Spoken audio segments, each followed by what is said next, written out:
Praise the Lord. Hallelujah. Thank you, Jesus. Hallelujah. Praise the Lord. Hallelujah. ദൈവസ്നേഹം വർണ്ണിച്ചിടാൻ വാക്കുകൾ പോരാ, നന്ദി ചൊല്ലിത്തീർക്കുവാനീ ജീവിതം പോരാ. പ്രിയ സഹോദരി സഹോദരങ്ങളെ, എന്റെ ദൈവം തന്റെ മഹത്വത്തിന്റെ സമ്പന്നതയിൽ നിന്നും യേശുക്രിസ്തു വഴി നിങ്ങൾക്ക് ആവശ്യമുള്ളതെല്ലാം നൽകും. ഫിലിപ്പി 4:19. എന്റെ ജീവിതത്തിൽ ഒരുപാട് അനുഗ്രഹം കിട്ടിയ ഒരു പുസ്തകമാണ് സുവിശേഷം. ഞാൻ തീരെ കുഞ്ഞു കൊച്ചായിരുന്നപ്പോൾ തന്നെ എന്റെ മാതാപിതാക്കൾ പറഞ്ഞിട്ടുണ്ട്, ഈശോയോട് പ്രാർത്ഥിച്ചാൽ കാര്യങ്ങളെല്ലാം സാധിക്കുമെന്ന്. 4ാം ക്ലാസ്സിൽ പഠിക്കുമ്പോൾ 2 കാര്യങ്ങൾക്ക് വേണ്ടി ഞാൻ പ്രാർത്ഥിച്ച് ഇന്നും ഓർക്കുന്നു. ആ 2 കാര്യങ്ങളും എനിക്ക് സാധിച്ചു കിട്ടി. അപ്പോൾ എനിക്ക് മനസ്സിലായി, എന്തുണ്ടെങ്കിലും ഈശോയോട് പറഞ്ഞ് പ്രാർത്ഥിച്ചാൽ മതി, കാര്യങ്ങളെല്ലാം സാധിച്ചു കിട്ടുമെന്ന്. പിന്നീട് ഞാൻ കോളേജിൽ പഠിക്കുന്ന കാലത്താണ് കരസ്മാറ്റിക് ധ്യാനം കൂടാൻ എനിക്കിടയായി. അത് വലിയൊരു ദൈവാനുഗ്രഹമായി ഞാൻ ഇന്നും കണക്കാക്കുന്നു. അന്ന് എനിക്ക് സ്വന്തമായി ഒരു ബൈബിൾ, അതായത് സുവിശേഷം ഞാൻ മേടിച്ചു. സുവിശേഷം എന്നാൽ നല്ല വാർത്ത, നല്ല വിശേഷം എന്നുള്ളതാണ്. ഞാൻ അന്ന് മുതൽ ഈ സുവിശേഷം വായിക്കുവാൻ തുടങ്ങി. ഞാൻ എന്റെ ഹൃദയത്തോട് ചേർത്തുകൊണ്ട് നടക്കുന്ന ഈ വിശുദ്ധ ഗ്രന്ഥത്തെ കുറിച്ച് എനിക്ക് പറയാതിരിക്കാൻ വയ്യ. ഈ വിശുദ്ധ ഗ്രന്ഥം എന്നാൽ ഇത് മുഴുവൻ യേശുക്രിസ്തുവിനെ കുറിച്ചുള്ളതാണ്. പഴയ നിയമം, പുതിയ നിയമം 2 ഭാഗങ്ങളുണ്ടെങ്കിലും ഈ പഴയ നിയമവും പുതിയ നിയമവും മുഴുവൻ യേശുവിനെ കുറിച്ചുള്ളത് തന്നെയാണ്. ഈ യേശുക്രിസ്തുവിൽ വിശ്വസിച്ച് ജീവിക്കുമ്പോൾ ഒരുപാട് അനുഗ്രഹം കിട്ടുമെന്ന് മനസ്സിലാക്കിയ ഞാൻ ഇന്നും അതേപോലെ തുടർന്നുകൊണ്ടേയിരിക്കുന്നു. എന്റെ ജീവിതത്തിൽ ഒരുപാട് അത്ഭുതങ്ങളും അടയാളങ്ങളും ഞാൻ പ്രാർത്ഥിച്ചപ്പോൾ എനിക്ക് ലഭിച്ചിട്ടുണ്ട്. ഞാൻ ഒരു റിട്ടയർഡ് ഹെഡ് നേഴ്സാണ്. മെഡിക്കൽ കോളേജിൽ നിന്ന് റിട്ടയർ ചെയ്തതാണ്. ദൈവത്തിന്റെ വലിയ കൃപയാൽ കേരളത്തിന് പുറത്തും വിദേശത്തും ജോലി ചെയ്യുവാനുള്ള ഭാഗ്യം എനിക്കുണ്ടായി. എവിടെയെല്ലാം ഞാൻ പോയോ അവിടെയെല്ലാം ഞാൻ ചേർത്ത് വെച്ച് ജീവിച്ചതും ഇപ്പോൾ ജീവിക്കുന്നതും ഈ സുവിശേഷം പിടിച്ചുകൊണ്ട് തന്നെയാണ്. അത് ഞാൻ വായിച്ചുകൊണ്ട് തന്നെയാണ് ജീവിക്കുന്നത്. ദൈവത്തിന്റെ ഒരുപാട് അനുഗ്രഹം എനിക്ക് ലഭിച്ചിട്ടുണ്ട്. ഒരുപാട് ജനങ്ങളുമായി എനിക്ക് അവരുടെ ജീവിതങ്ങളുമായി പങ്കുവെക്കുവാൻ എനിക്ക് സാധിച്ചിട്ടുണ്ട്. ഒരുപാട് രോഗികളുമായി ഞാൻ ഇടപെട്ടിട്ടുണ്ട്. ഒരുപാട് ജനനവും ഒരുപാട് മരണവും ഞാൻ കണ്ടിട്ടുണ്ട് എന്റെ 30 വർഷത്തെ സർവീസിൽ. അതിൽ 1-2 കാര്യങ്ങൾ മാത്രം ഞാനിപ്പോൾ നിങ്ങളോട് പങ്കുവെക്കുകയാണ്. ഞാൻ നേഴ്സാണെന്ന് പറഞ്ഞല്ലോ. അപ്പോൾ ഡെലിവറി കേസുകളൊക്കെ അറ്റൻഡ് ചെയ്യാറുണ്ട്. സാധാരണ ഞങ്ങൾ ഡെലിവറി കണ്ടക്ട് ചെയ്യാൻ നിൽക്കുമ്പോൾ ഡോക്ടേഴ്സ് മിക്കവാറും അടുത്തുണ്ടാവില്ല. കാരണം ഞങ്ങൾക്ക് തന്നെ ഒരു പരിചയമുണ്ട്. അപ്പൊ എന്തെങ്കിലും കോംപ്ലിക്കേഷൻ വന്നാൽ മാത്രമേ ഞങ്ങൾ ഡോക്ടേഴ്സിനെ വിളിക്കാറുള്ളൂ. അപ്പോൾ സാധാരണ ഉള്ളതുപോലെ തന്നെ ഒരു പേഷ്യന്റ് ഡെലിവറി ആകാൻ വേണ്ടി കിടന്നു. കരച്ചിലും ബഹളവും എല്ലാം ഉണ്ട്. കുത്തിനെ നോക്കിയപ്പോഴും വലിയ കുഴപ്പങ്ങളൊന്നുമില്ല.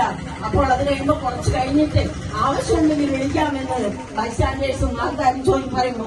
വിളിക്കാം കുറച്ചും കൂടി കഴിയട്ടെ എന്ന് ഞങ്ങൾ പറയും. കാരണം എല്ലാത്തിനും തൊട്ടിനും പിടിച്ചിരുന്നു ഡോക്ടേഴ്സിനെ വിളിച്ചാൽ അവർക്ക് ഒരു വിഷമമാണ്. അതുകൊണ്ട് ഞങ്ങൾ തന്നെ കണ്ടക്ട് ചെയ്യുന്നു. നോക്കിയപ്പോൾ ഒരു കോംപ്ലിക്കേഷനും ഇല്ല. അങ്ങനെ ഡെലിവറി ഞാൻ അറ്റൻഡ് ചെയ്യുന്നു.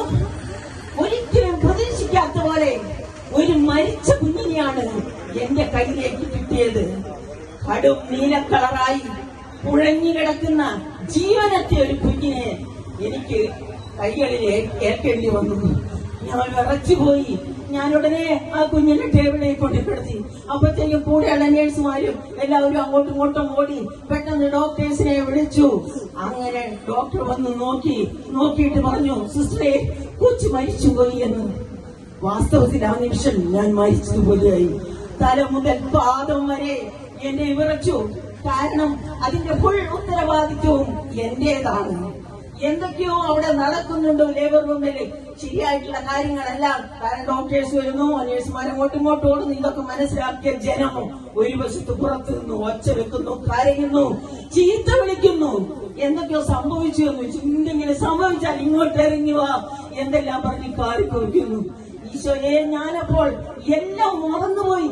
അപ്പോൾ ഞാൻ ഈ കുഞ്ഞിന്റെ മരിച്ച കുഞ്ഞിന്റെ തലയിൽ കൈവച്ചിട്ട് ഞാനിങ്ങനെ പ്രാർത്ഥിച്ചു, ലാസറിനെ ഉയർപ്പിച്ച ഈശോയെ, ഈ കുഞ്ഞിന് ജീവൻ നൽകണമേ, എന്നെ രക്ഷിക്കണമേ, എന്നെ രക്ഷിക്കണമേ, ഈ കുഞ്ഞിന് ജീവൻ നൽകണമേ എന്ന് ഞാൻ കാറിക്കൂവി ഉറക്കെ പ്രാർത്ഥിച്ചു.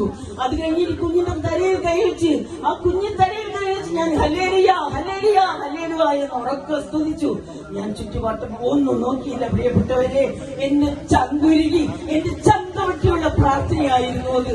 ഞാൻ കുറച്ചു നേരം സ്തുതിച്ചതിന് ശേഷം ഞാൻ കണ്ണു തുറന്ന് നോക്കി, പേടിച്ചിട്ടാണ് കണ്ണു തുറന്ന് നോക്കി. അപ്പോഴുണ്ട് കാലിന്റെ വിരലിന്റെ അറ്റം ഒന്നിങ്ങനെ ചെറുതായിട്ട് അനങ്ങി, ഒരു പിങ്കിഷ് കളറും. പ്രിയപ്പെട്ടവരെ, ഒന്നും കൂടി നോക്കി, ചെസ്റ്റിൽ നോക്കി പറഞ്ഞു, ആ സിസ്റ്ററെ ബീറ്റ് ഉണ്ടല്ലോ, ഹാർട്ട് ബീറ്റ് ഉണ്ടല്ലോ എന്ന്. ഉടനെ തന്നെ പറഞ്ഞു, നേഴ്സുമാരിപ്പോ എന്റെ കൂടെയുണ്ട്, കാരണം എനിക്കൊന്നും ചെയ്യാൻ പറ്റില്ല, ഞാൻ വിറച്ചുകൊണ്ട് നിൽക്കുകയാണ്. അപ്പോൾ പറഞ്ഞു, ഞങ്ങൾക്ക് കുറച്ച് ഇഞ്ചക്ഷൻസ് ഉണ്ട്, ഡെക്സോണ, റിഡിഫിനിൻ, അഡ്രിനാലിൻ എന്നുള്ളതൊക്കെ, അതെല്ലാം കൊടുത്തു സിസ്റ്റർ എന്ന് പറഞ്ഞു. അപ്പൊ അടുത്ത സിസ്റ്റർ ഇതെല്ലാം പുഷ് ചെയ്തു. ഞാനിതെല്ലാം നോക്കിക്കൊണ്ടിരിക്കുന്നു. നിമിഷ നേരം കൊണ്ട് നീലയായിരുന്നു കൊച്ചു കളർ വെച്ച് നല്ല ആക്റ്റീവായിട്ടുള്ള കുഞ്ഞായി എനിക്ക് കിട്ടി. എന്റെ യേശു ക്രിസ്തുവാണ് അവിടെ അത്ഭുതം പ്രവർത്തിച്ചത്, അല്ലാതെ വേറെ ആരുമില്ല. ലാസറിനെ മരിച്ചുയർത്തെഴുന്നേൽപ്പിച്ച അതേ യേശു തന്നെ ആ നിമിഷം ആ കുഞ്ഞിന് ജീവൻ നൽകിക്കൊണ്ട് തിരികെ തന്നു. ഇത് ഞാൻ സാക്ഷിയാണ്, സത്യമാണ്. പ്രിയമുള്ളവരെ, ഒരാഴ്ച കാലത്തേക്ക് ഞാൻ ഉറങ്ങിയില്ല. സംഭവമൊക്കെ റെഡിയായി, കൊച്ചു ഞാൻ കൊടുത്തു, ആർക്കും പ്രശ്നമില്ല, എല്ലാം ഓക്കെയാണ്. പക്ഷെ എനിക്ക് ആലോചിച്ച് പിടികിട്ടുന്നില്ല. കാരണം ഞാൻ ഈശോയോട് ചോദിച്ചു, ഈശോയെ, ഞാൻ എന്നും പ്രാർത്ഥിച്ചിട്ടാണല്ലോ ഡ്യൂട്ടിക്ക് കയറാറുള്ളത്, ഇന്നും ഞാൻ പ്രാർത്ഥിച്ചിട്ട് തന്നെയാണല്ലോ കയറിയത്, എന്നിട്ട് എനിക്ക് എന്തുകൊണ്ട് ഇത്ര ബുദ്ധിമുട്ട് വന്നു? ഞാൻ എന്തോ ആയിപ്പോയില്ലേ എന്റെ ഈശോയെ, എന്തുകൊണ്ടത് സംഭവിച്ചു? എന്നിട്ട് ഒരാഴ്ച കഴിഞ്ഞപ്പോൾ എനിക്ക് എന്റെ ഉള്ളിൽ തന്നെ എനിക്ക് അതിന് ഉത്തരം കിട്ടി. എന്റെ ഈശോ എനിക്ക് ഉത്തരം തന്നു. ഞാനുള്ളപ്പോൾ തന്നെ തോണിയിൽ ഞാനുള്ളപ്പോൾ തന്നെ കാറ്റും കോളും ഉണ്ടായില്ലേ? ശിഷ്യന്മാർ മുങ്ങാൻ പോയില്ലേ? അത് ഞാനുണ്ടെങ്കിലും അതൊക്കെ സംഭവിച്ചാലും നിന്നെ ഞാൻ രക്ഷിക്കും. കണ്ടോ? അപ്പോഴാണ് എനിക്ക് മനസ്സിലായത്, ജീവിതത്തിൽ പ്രശ്നങ്ങളും കഷ്ടപ്പാടുകളും ബുദ്ധിമുട്ടുകളും എല്ലാവർക്കും ഉണ്ടാകും. പക്ഷെ ആ പ്രതിസന്ധികളിൽ നിന്നെല്ലാം കരകയറാൻ യേശുവേ ഒന്നെന്ന് ആത്മാർത്ഥമായിട്ട് വിളിച്ചാൽ ആ നിമിഷം യേശു എന്ന് രക്ഷിക്കും. ഇതിന് ജാതിയോ മതമോ യാതൊരു പ്രായ വ്യത്യാസമോ ഒന്നുമില്ല. യേശു എല്ലാവരെയും സ്നേഹിക്കുന്നു, പണക്കാരനെയും പാവപ്പെട്ടവനെയും എല്ലാവരെയും യേശു ഒരുപോലെ സ്നേഹിക്കുന്നു. ആ അനന്തമായ സ്നേഹത്തിന്റെ മുമ്പിൽ നമുക്ക് എന്നും കൈകൊട്ടി നിൽക്കുവാനേ കഴിയുള്ളൂ. പ്രിയപ്പെട്ടവരെ, എനിക്കൊരാഗ്രഹമേ ഉള്ളൂ പറയുവാൻ. കാരണം ഞാൻ ഈ പിടിച്ചിരിക്കുന്ന വിശുദ്ധ ഗ്രന്ഥം, ഈ വിശുദ്ധ ബൈബിൾ നിങ്ങൾ ആരെങ്കിലും വായിച്ചിട്ടില്ലെങ്കിൽ, പ്രിയമുള്ളവരെ, ഇതൊരെണ്ണം സ്വന്തമാക്കുക, ഒന്ന് വായിച്ചു നോക്കുക. വായിക്കുന്നതിന് യേശുവേ എന്ന് വിളിച്ചിട്ടൊന്ന് വായിച്ചാൽ മാത്രം മതി. ഇത് വായിച്ചു തീരുന്നതിന് മുമ്പേ നിങ്ങൾക്ക് അനുഗ്രഹം ലഭിക്കും. ഞാൻ എന്റെ കുഞ്ഞു നേർച്ചകളെല്ലാം ഇത്രയും പ്രായത്തിനിടെ നടത്തിയപ്പോഴെല്ലാം അധികം എന്റെ നേർച്ച ഇതാണ്, ഈശോയെ, ഞാനൊരു പ്രാവശ്യം ഈ ബൈബിൾ വായിച്ചു തരുത്തേക്കാം, എന്റെ കാര്യങ്ങളെല്ലാം നടത്തി തരണമേ എന്ന് ഞാൻ പറയും. അപ്പോൾ ഞാനത് വായിക്കാൻ തുടങ്ങിയാൽ അതിന്റെ ഒരു 1/3 ഭാഗമാകുമ്പോഴത്തേക്കും കാര്യങ്ങളെല്ലാം സാധിച്ചു കിട്ടിയിട്ടുണ്ട്. എന്റെ പ്രിയമുള്ളവരെ, ഈ ലോക ജീവിതം കഴിഞ്ഞാൽ നമുക്കൊരു സ്വർഗീയ ജീവിതമുണ്ട്. സ്വർഗവും നരകവുമുണ്ട്, അതുറപ്പാണ്. വെറുതെ സ്വർഗവും നരകവുമില്ല, അതെല്ലാം ഈ ഭൂമിയിലാണെന്ന് പറഞ്ഞ് വെറുതെ പറഞ്ഞു നടക്കുന്നത് അത് ദൈവത്തിന്റെ ആത്മാവല്ല, അത് പിശാചിന്റെ ആത്മാവാണ് അങ്ങനെ പറയുന്നത്. തീർച്ചയായും സ്വർഗമുണ്ട്, നരകമുണ്ട്. യേശുവിന്റെ പാത തുറന്നുകൊണ്ട് ജീവിച്ചാൽ, യേശുവിനെ എന്ന് വിളിച്ചാൽ തീർച്ചയായിട്ടും നമുക്ക് നിത്യജീവിതം ലഭിക്കും. ഈ ലോകത്തിലെ ജീവിതം എന്ന് പറയുന്നത് വളരെ കുറഞ്ഞ നിമിഷം മാത്രമേ ഉള്ളൂ. ഒരു നിത്യ സൗഭാഗ്യം, ഒരു നിത്യ സ്വർഗം നമുക്കായി നമ്മുടെ പിതാവായ ദൈവം കാത്തുവെച്ചിട്ടുണ്ട്.